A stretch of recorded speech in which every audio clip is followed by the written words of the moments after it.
പ്രിയമുള്ള കൂട്ടുകാരെ, ഇന്ന് നമ്മൾ പറയുന്നത് 6ാം ക്ലാസ്സിലെ 6ാമത്തെ അധ്യായമായ ആകാശ വിസ്മയങ്ങളിലേക്ക് എന്ന് പറയുന്ന ഈ പാഠഭാഗത്തെക്കുറിച്ചാണ്. ഇതിൻ്റെ പേര് കേട്ടാൽ തന്നെ നമുക്കറിയാം, ആകാശ കാഴ്ചകളെ കുറിച്ചാണ് ഇതിൽ പറയുന്നത്. ആകാശ കാഴ്ചകൾ കാണാൻ നമുക്ക് താല്പര്യമാണ്. ആ കാഴ്ച നമ്മളിൽ വിസ്മയങ്ങൾ ഉണ്ടാക്കാറുമുണ്ട്. ഇത്തരം കാഴ്ചകൾ കാണാൻ നമുക്ക് നമ്മുടെ കണ്ണുകൾ കൊണ്ട്, വെറും കണ്ണുകൾ കൊണ്ട് സാധ്യമല്ല. സാധാരണ ആകാശ വസ്തുക്കളെ, ഗോളങ്ങളെയും നക്ഷത്രങ്ങളെയും ഒക്കെ നിരീക്ഷിക്കുന്നതിന് സാധാരണ ടെലസ്കോപ്പാണ് ഉപയോഗിക്കാറുള്ളത്. ഇത്തരം ടെലസ്കോപ്പുകൾ എല്ലായിടത്തും എല്ലാ സമയത്തും കിട്ടിക്കൊള്ളണം എന്നുമില്ല. എങ്കിലും ഈ കാലത്ത് നമുക്ക് ഇത്തരം കാഴ്ചകൾ കാണുന്നതിന് വേണ്ടി സോഫ്റ്റ്വെയർ സൗകര്യങ്ങൾ ലഭ്യമാണ്. അത്തരത്തിലുള്ള ഒരു സോഫ്റ്റ്വെയറാണ് സ്റ്റെല്ലേറിയം സോഫ്റ്റ്വെയർ എന്ന് പറയുന്ന സോഫ്റ്റ്വെയർ. ഈ സോഫ്റ്റ്വെയറാണ് നമ്മൾ പരിചയപ്പെടുന്നത്. അതിനുവേണ്ടി നമ്മൾ ആദ്യമായി ആപ്ലിക്കേഷനിൽ പോവുകയാണ്. എന്നിട്ട് സയൻസ് എന്ന് പറയുന്ന ഈ ഭാഗത്ത് വരികയാണ്. അവിടെ നമ്മൾ സ്റ്റെല്ലേറിയം എന്ന് പറയുന്ന താഴെ കാണുന്ന ഈ സോഫ്റ്റ്വെയർ ഓപ്പൺ ആക്കുന്നു. സോഫ്റ്റ്വെയറിൻ്റെ ഇൻ്റർഫേസ് ഇങ്ങനെ ഓപ്പണായി വന്നിരിക്കും. നമുക്ക് ഇതിൽ ചെയ്യേണ്ട പ്രവർത്തനം അമ്പിളി മാമനെ അടുത്തറിയാമെന്നുള്ള പ്രവർത്തനമാണ്. അമ്പിളി മാമൻ്റെ വൃദ്ധിക്ഷയങ്ങൾ നിരീക്ഷിക്കുന്നതിന് വേണ്ടിയാണ് ഈ പ്രവർത്തനം ചെയ്യാൻ പറഞ്ഞിരിക്കുന്നത്. ഒരമാവാസി മുതൽ അടുത്ത പൗർണമി വരെയുള്ള സമയത്ത് ചന്ദ്രനുണ്ടാകുന്ന മാറ്റങ്ങൾ കാണുന്നതിന് വേണ്ടിയാണ് ഈ സോഫ്റ്റ്വെയർ. അതിനുവേണ്ടി കുറച്ച് ക്രമീകരണങ്ങൾ നമ്മൾ നടത്തേണ്ടതുണ്ട്. നമ്മൾ ആദ്യം ഈ സോഫ്റ്റ്വെയറിനെ കുറിച്ച് ചെറുതായി പഠിച്ചിരുന്നു. നമ്മുടെ മൗസ് ഈ വിൻഡോയുടെ ഈ ഭാഗത്ത് കൊണ്ടുവന്നാൽ ഇതിൻ്റെ ടൂൾ ബട്ടൺ കാണാൻ കഴിയും. ഈ ഭാഗത്ത് ടൂൾ ബട്ടണുമുണ്ട്, ഇവിടെ അടിയിലുമുണ്ട് tool button. Tool button fix ചെയ്യുന്നതിന് വേണ്ടി അന്ന് നമ്മൾ പറഞ്ഞിരുന്ന ഈ മൂലയിലുള്ള ഈ കോണിലുള്ള 2 ഭാഗങ്ങൾ ക്ലിക്ക് ചെയ്താൽ നമുക്ക് ഈ ടൂൾ ഇവിടെ ഫിക്സ് ചെയ്യാവുന്നതാണ്. ആദ്യം ചെയ്യേണ്ട ക്രമീകരണം എന്ന് പറയുന്നത്, നേരെ മുകളിലുള്ള ലൊക്കേഷൻ വിൻഡോ എന്ന് പറയുന്ന ഈ ഭാഗത്ത് ക്ലിക്ക് ചെയ്യുക. എന്നിട്ട് നമ്മൾ നിൽക്കുന്ന ലൊക്കേഷൻ ടൈപ്പ് ചെയ്ത് കൊടുക്കുക. ഞാനിവിടെ കോഴിക്കോടാണ്. ഞാൻ കോഴിക്കോട് എന്ന് ടൈപ്പ് ചെയ്യുകയാണ്. കോഴിക്കോട് എന്ന് അടിക്കാൻ തുടങ്ങുമ്പോൾ തന്നെ കോഴിക്കോട് ഇന്ത്യ എന്ന് പറയുന്ന ഈ ഭാഗം നമുക്ക് കാണാൻ കഴിയും.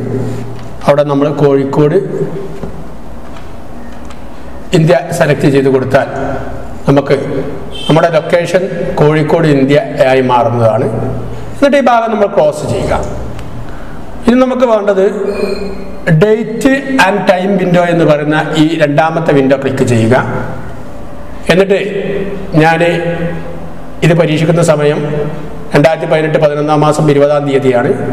അത് അങ്ങനെ തന്നെ നിന്നോട്ടെ, ഞാനത് സെറ്റ് ചെയ്തു. ഇനി നമുക്ക് സെർച്ച് ചെയ്യേണ്ടത് എന്താണ് എന്നാണ്. അതിന് സെർച്ച് വിൻഡോ എന്ന് പറയുന്ന ഈ 4ാമത്തെ ഐക്കണിൽ ക്ലിക്ക് ചെയ്താൽ നമുക്ക് ഏത് സാധനത്തിനെയാണോ സെർച്ച് ചെയ്യേണ്ടത് ആ സാധനം സെർച്ച് ചെയ്യാനുള്ള വിൻഡോ വരുന്നതാണ്. ഇവിടെ നമുക്ക് മൂണിനെയാണ് സെർച്ച് ചെയ്യേണ്ടത്.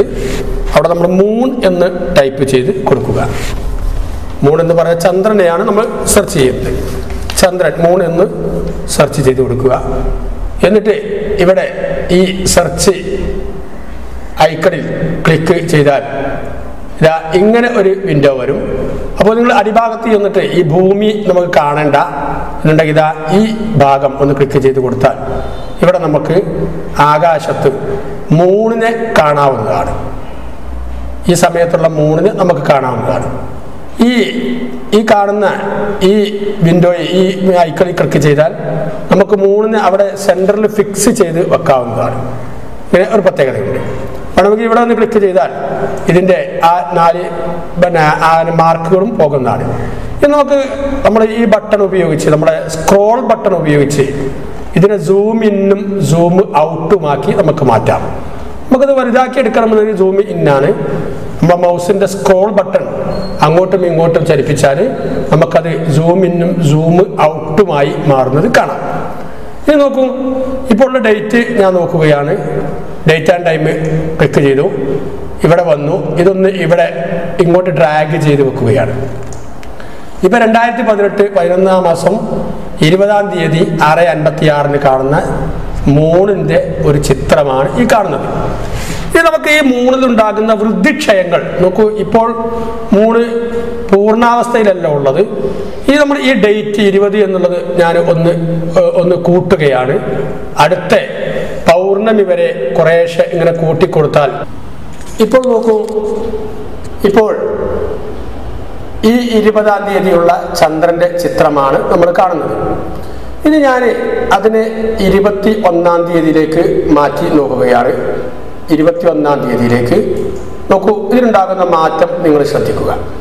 അങ്ങനെ ആ ഡേറ്റ് ഇങ്ങനെ അടുത്ത ഡേറ്റിലേക്ക് 22, 23. ഇപ്പം നോക്കൂ, നമ്മുടെ പൂർണ്ണ ചന്ദ്രനെയാണ് നമ്മൾ കാണുന്നത്. ഇനി അതിലുണ്ടാകുന്ന പ്രതിക്ഷയം 24-ാം തീയതിയിലേക്ക് വരുമ്പോൾ അതിലുണ്ടാകുന്ന മാറ്റങ്ങൾ നിങ്ങൾ അടിഭാഗത്ത് നിരീക്ഷിക്കുന്നുണ്ടാകും. അത് വീണ്ടും രൂപം മാറി ചെറുതായി നോക്കൂ. ഇങ്ങനെ ഇപ്പോൾ നോക്കൂ, ചെറിയ ഒരു നിഴൽ മാത്രമായി കാണുകയാണ് 4-ാം തീയതി 12-ാം മാസം 4-ാം തീയതിയായി വന്നുപോയേക്ക്.